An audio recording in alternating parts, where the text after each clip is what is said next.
Hi, welcome back to English Sathya. നമ്മൾ കഴിഞ്ഞ ആഴ്ച ഒരു വീഡിയോ ചെയ്തിട്ടുണ്ടായിരുന്നു. മലയാളികൾ കോമൺ ആയിട്ട് സിംഗുലർ പ്ലൂറൽ കാര്യങ്ങൾ പറയുമ്പോൾ വരുന്ന മിസ്റ്റേക്സിനെ കുറിച്ചിട്ട്. എന്ന് വെച്ചാൽ ഏകവചനം ബഹുവചനം നമ്മൾ തെറ്റിച്ച് പറയുന്നതിനെ കുറിച്ചിട്ടൊക്കെ നമ്മൾ കുറച്ച് എക്സാമ്പിൾസ് പറഞ്ഞിരുന്നു.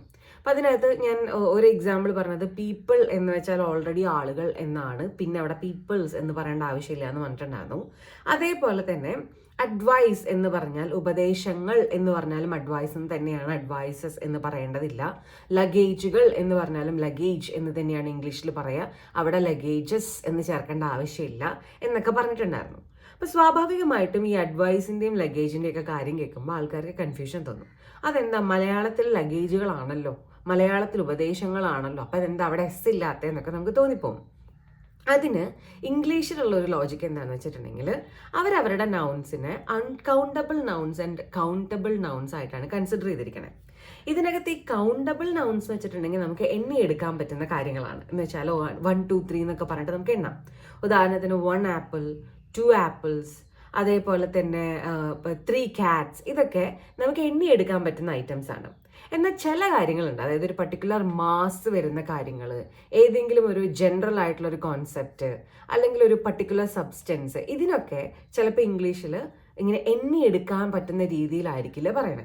അപ്പം അതിനൊരു ഉദാഹരണമാണ് നമ്മുടെ ലഗേജ്. നമുക്കറിയാം ലഗേജിൻ്റെ അകത്ത് ഒരുപാട് സാധനങ്ങളുണ്ട്, പക്ഷേ ലഗേജ് ആസ് ഓൾ പറയുമ്പോൾ അതൊരൊറ്റ വസ്തുവാണ്, നമുക്കതിനിങ്ങനെ എണ്ണിയെടുക്കാൻ പറ്റുന്ന ഒരു സംഗതിയല്ല. സോ നമ്മൾ അവിടെ ലഗേജസ് എന്ന് പറയില്ല, ലഗേജ് എന്നേ പറയുള്ളൂ. അപ്പം ഇത്തരത്തിലുള്ള ഒരുപാട് വാക്കുകൾ പലതരത്തിൽ നിന്നും, അതായത് പല ഏരിയയിൽ നിന്നുള്ള കുറേ വാക്കുകൾ ഇംഗ്ലീഷിൽ അൺകൗണ്ടബിൾ ആണ്. ഉദാഹരണത്തിന് വാട്ടർ, വെള്ളം എന്ന് പറയുമ്പോൾ നമ്മൾ വെള്ളം എന്ന് തന്നെയാണ് എപ്പോഴും പറയുള്ളൂ, വെള്ളങ്ങൾ എന്ന് പറയില്ലല്ലോ. അതേപോലെ വാട്ടേഴ്സ് എന്നും പറയില്ലല്ലോ. അതാണ് നമ്മൾ ഇന്നത്തെ ദിവസം നോക്കാൻ പോകുന്നത്, അല്ലെങ്കിൽ അത്തരത്തിലുള്ള ചില എക്സാമ്പിൾസ് ആണ് ഇന്നത്തെ ദിവസം നമ്മൾ ഡിസ്കസ് ചെയ്യാൻ പോകുന്നത് കേട്ടോ. മറന്നു പോകാണ്ടിരിക്കാൻ വേണ്ടിയിട്ട് ഞാൻ ഇതിനെയൊക്കെ നോട്ട് ചെയ്ത് വെച്ചിരിക്കുകയാണ്. അപ്പോൾ ആദ്യത്തെ നമ്മുടെ കാറ്റഗറി എന്ന് പറയുന്നത് മെറ്റീരിയൽസ് ആൻഡ് സബ്സ്റ്റൻസസ് ആണ്. അപ്പോൾ ഇതിനകത്ത് വാട്ടർ, നമ്മൾ നേരത്തെ പറഞ്ഞു, വാട്ടർ എന്ന് പറയുമ്പോൾ പ്ലൂരൽ ഫോമിലും നമ്മൾ വാട്ടർ എന്ന് തന്നെ പറയുള്ളൂ, വാട്ടേഴ്സ് എന്ന് പറയില്ല. വെള്ളം എപ്പോഴും വെള്ളം തന്നെയാണ്. അതുപോലെ തന്നെ ഹെയർ, മുടി എന്ന് പറയുമ്പോൾ മുടികൾ എന്ന് നമ്മൾ പറയില്ല, അത് പ്ലൂരൽ ഫോമിലായാലും ഹെയർസ് അല്ല, ഹെയർ തന്നെയാണ്. മിൽക്ക്, പാലുകൾ എന്ന് നമ്മൾ പറയില്ല, മിൽക്കിനെ എപ്പോഴും നമ്മൾ പ്ലൂരൽ ഫോമിലും മിൽക്ക് തന്നെയാണ്, മിൽക്സ് അല്ല അത്. അതേപോലെ തന്നെ റൈസ്, അരിക്ക് നമ്മൾ റൈസുകൾ എന്ന് നമ്മൾ പറയില്ല, ഓരോ അരിമണിയും പറക്കിയെടുത്തു എന്നുള്ള രീതിയിൽ നമ്മൾ പറയില്ല, നമ്മൾ അവിടെയും റൈസ് എന്ന് തന്നെയാണ് പറയണത്. ബ്രെഡ്, മണി, ഇതൊക്കെ ഈ കാറ്റഗറി പെടുന്ന സാധനമാണ്. ബ്രെഡ്സ്, മണീസ് എന്ന് നമ്മൾ പറയില്ല, ബ്രെഡ്, മണി തന്നെയാണ് ഇവരും പ്ലൂരൽ ഫോമിൽ. ഇതാണ് ഒരു കാറ്റഗറി. ഇനി രണ്ടാമത്തെ കാറ്റഗറി ആൾക്കാരാണ് കേട്ടോ. അതിൽ പെടുന്നത് ഇൻഫർമേഷൻസ് ആൻഡ് ഐഡിയാസ് എന്ന് പറയുന്ന ഒരു സംഗതിയാണ്. ഇവരിലും പല വാക്കുകൾക്കും നമ്മൾ പ്ലൂറൽ ഫോമിന്റെ കൂടെ എസ് ചേർത്ത് പറയില്ല. അപ്പം അതിൽ ആദ്യത്തെ വാക്ക് നമ്മൾ ഓൾറെഡി പരിചയപ്പെടുത്തിയിരുന്നു, അഡ്വൈസ്. അഡ്വൈസസ് എന്ന് നമ്മൾ പറയില്ല, പ്ലൂറൽ ഫോമിലാണെങ്കിലും അത് അഡ്വൈസ് ആണ്. നോളേജ്, അറിവ്, നോളേജസ് എന്ന് നമ്മൾ പറയില്ല, അവിടെ നോളേജ് എന്ന് തന്നെയാണ് അതിൻ്റെയും പ്ലൂറൽ ഫോമിൽ ഉപയോഗിക്കുന്നത്. അതേപോലെ തന്നെ ന്യൂസ്, NEWS, ന്യൂസിന് പ്ലൂറൽ ന്യൂസസ് ഇല്ല, ന്യൂസ് തന്നെ ഉള്ളൂ.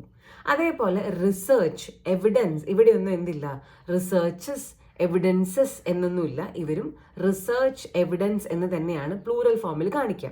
ഇൻഫർമേഷൻ എന്ന് പറയുന്ന ഐറ്റത്തിനും നമ്മൾ ഇൻഫർമേഷൻസ് എന്ന് പറയില്ല, ഇൻഫർമേഷൻ എന്ന് തന്നെ പ്ലൂറൽ ഫോമിലും പറയുള്ളൂ.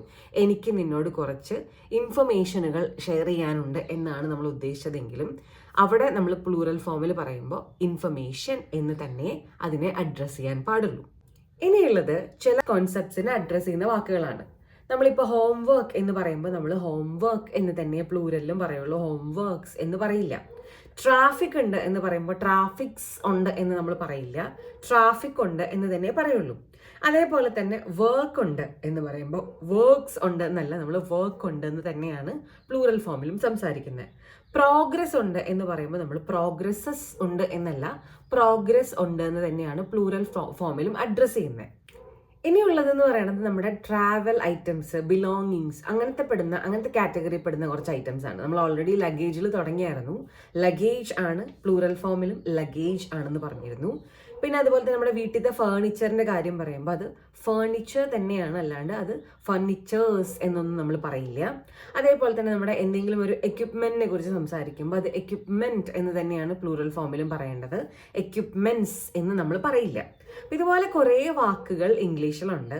നമ്മൾ എപ്പോഴും പ്ലൂറൽ ഫോംസ് യൂസ് ചെയ്യുന്ന സമയത്ത് നമുക്ക് കൺഫ്യൂഷൻ ഉണ്ടെങ്കിൽ ഇതിന് എസ് ഉണ്ടോ ഇനി അത് എസ് ഇല്ലാത്ത വാക്കാണോ എന്നൊക്കെ നമ്മളൊന്ന് അന്വേഷിക്കാം. അപ്പം ഇതിന് മാത്രം ഇങ്ങനെ, വേറെ ചിലതിന് എസ് ഉണ്ട്, ഇതിന് മാത്രം എസ് ഇല്ല, അതെങ്ങനെയാണെന്നൊക്കെ നമുക്ക് തോന്നിപ്പോവും. അതിന് ഇംഗ്ലീഷ് ലാംഗ്വേജിലും ഒരുപാട് വലിയ ലോജിക്കുകൾ നമുക്ക് ചിലപ്പോൾ കണ്ടുപിടിക്കാൻ പറ്റിയെന്ന് വരില്ല. ഇങ്ങനെ പറയുന്നതിൻ്റെ കാരണം എന്താണെന്ന് തപ്പുമ്പോൾ ചിലപ്പോൾ നമുക്ക് വലിയ വലിയ ലോജിക്ക് കിട്ടിക്കൊള്ളണമെന്നില്ല. ആ ഭാഷ എങ്ങനെയാണോ ചരിത്രത്തിൽ ഇതുവരെ ഉപയോഗിച്ച് വന്നത്, എവിടെ നിന്നൊക്കെയാണോ ആ ഭാഷയിലേക്കുള്ള വാക്കുകൾ വന്നത്, അതിനനുസരിച്ചിട്ടാണ് അവരിപ്പോൾ ആ ഭാഷ ചിട്ടപ്പെടുത്തിയിട്ടുള്ളത്. അപ്പോൾ നമുക്ക് ഇപ്പോൾ അതിനെ ക്വസ്റ്റ്യൻ ചെയ്യാനൊന്നും പറ്റില്ല. എങ്ങനെയാണോ ഉള്ളത് അതുപോലെ ഉപയോഗിച്ച് പോവാന്നുള്ളതാണ് ലാംഗ്വേജ് ബെറ്റർ ആക്കാൻ ആഗ്രഹിക്കുന്ന ഒരാൾ ചെയ്യേണ്ടുന്ന കാര്യം. അപ്പോൾ ഇത് ജസ്റ്റ് ഒരു ഇൻഫർമേഷന് വേണ്ടിയിട്ട് ചെയ്തിട്ടുള്ള ഒരു വീഡിയോ ആണ്. ഇതിൻ്റെ ബാക്കി പത്രം, അതായത് ഇപ്പം നിങ്ങൾക്ക് ഓൾറെഡി കൺഫ്യൂഷൻ ഉണ്ടായിരിക്കും, എന്താണ് ഓക്കെ അപ്പോൾ ഇനി ഇതിനെയൊക്കെ പ്ലൂറൽ ഫോമിൽ സംസാരിക്കുമ്പോൾ ഒരു സെൻറ്റൻസിൽ നമ്മളിത് എങ്ങനെ പറയും എന്നുള്ള കൺഫ്യൂഷനുകളൊക്കെ ഓൾറെഡി ഉണ്ടായിരിക്കും. അത് നമുക്ക് ഇനിയൊരു വീഡിയോയിൽ അഡ്രസ്സ് ചെയ്യാം. അപ്പം ഇത്തരത്തിൽ സിമ്പിളായിട്ടുള്ള രീതിയിൽ കുറേശ്ശെ ആയിട്ട് പേഷ്യൻസോട് കൂടിയിട്ട് ഇംഗ്ലീഷ് നിങ്ങൾ പഠിക്കാൻ ആഗ്രഹിക്കുന്നുണ്ടെങ്കിൽ ഇംഗ്ലീഷ് സദ്യയുടെ ഈ ഒരു പേജ് നിങ്ങൾ സബ്സ്ക്രൈബ് ചെയ്തോളൂ കേട്ടോ. അടുത്തൊരു വീഡിയോ ആയിട്ട് നമുക്ക് വീണ്ടും വരാം.